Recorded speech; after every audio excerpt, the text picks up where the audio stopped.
बिहार में 20-25 हजार रुपए मिल जाती है। हाँ चलिए। भारतीय जनता पार्टी के एक महिला मंत्री का पति कहता है कि बिहार की बेटियां 20 से 25 हजार में बिकती हैं, चलो मैं तुम्हें दिलाता। उसके बोलने के बाद ना तो उस पे कोई कार्रवाई हुआ और ना बिहार के भारतीय जनता पार्टी के नेताओं में इतनी हिम्मत हुई कि उसके खिलाफ एक ट्वीट कर सके, उसके खिलाफ एक फेसबुक पोस्ट लिख सके। बिहार में भारतीय जनता पार्टी के खूब से खूब 2 करोड़ कार्यकर्ता होंगे या नेता होंगे, लेकिन बिहार के और 12 करोड़ लोगों के बहन बेटियों को क्या वह 12 और 25 हजार में खरीदता है? और या वह खरीदता है तो बिहार के लोग इस पे चुप क्यों हैं? क्या यह बिहार के लिए शर्मिंदगी का बात नहीं है?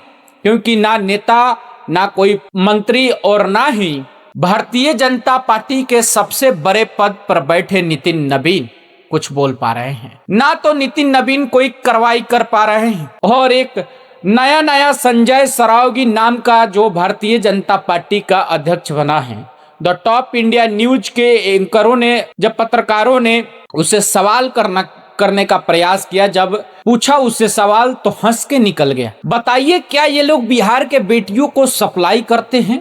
यही संजय सरावगी और सम्राट चौधरी जैसे नेता बिहार के बहन बेटियों का अस्मिता बचाएंगे? क्या बिहार के बहन बेटियों का सुरक्षा सम्राट चौधरी जैसे और संजय सरावगी जैसे नेताओं के हाथ में है? और क्या यह लोग बिहार के मान सम्मान और गौरव को बचा पाएंगे? हो सकता है कि सम्राट चौधरी और संजय सरावगी जैसे नेता शायद इस बात से खुश हों क्योंकि इनके पास हो सकता है कि बेटी ना हो, लेकिन मुझे मालूम है कि इन नेताओं के पास बेटियां हैं। ये अपने बेटियों को विदेश में पढ़ाते हैं, इसलिए अपने बेटियों को बिहारी नहीं मानते हैं।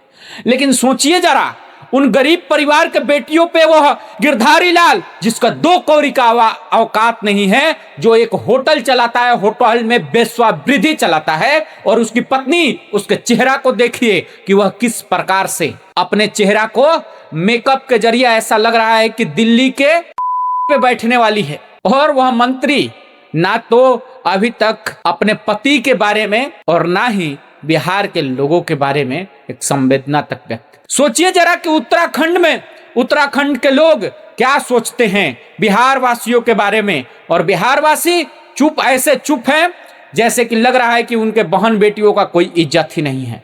आपके बहन बेटियों का इज्जत नहीं है, लेकिन बिहार में ऐसे लोग हैं जिनके बहन बेटियों का मान सम्मान है। और भारतीय जनता पार्टी क्या बात करेगी? भारतीय जनता पार्टी तो अंकिता भंडारी को क्या न्याय दिलाएगी?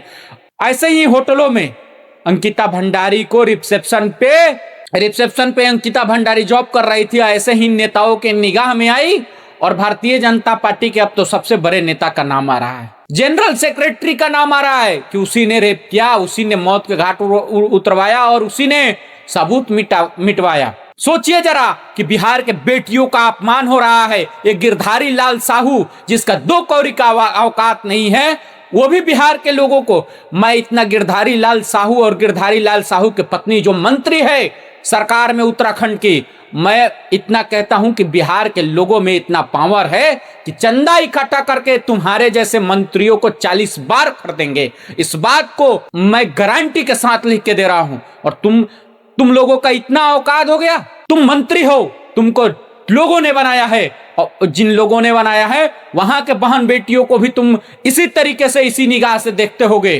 गिरधारी लाल साहू, बिहार के लोग क्या अपने बहन बेटियों को बेचते हैं?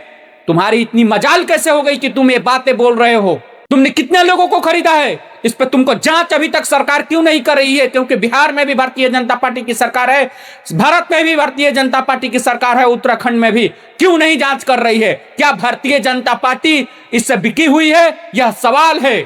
और तुमको मैं पूरा तुम्हारा कुंडली खंगाल रहा हूं और तुमको पूरा डिटेल के साथ तुम्हें एक्सपोज करूंगा कि तुम्हारा कितना, कई दवा कंपनियों में तुम अवैध कारोबार करते हो, कई सारे होटलों में तुम्हारा अवैध कारोबार चलता है। गिरधारी लाल साहू, इस बात को ध्यान में रखना। और मंत्री रेखा आर्या, तुम्हारा पति, तुम अपने पति को संभालो, नहीं संभालती हो तो एक बार बिहार भेजो और उसको हम लोग बताते हैं कि किस इलाके में बेटियां बेचती हैं। बिहार के बेटियां जूते मार मार कर इतने जूते मारेगी कि चाम जो है ना वो निकल जाएगा।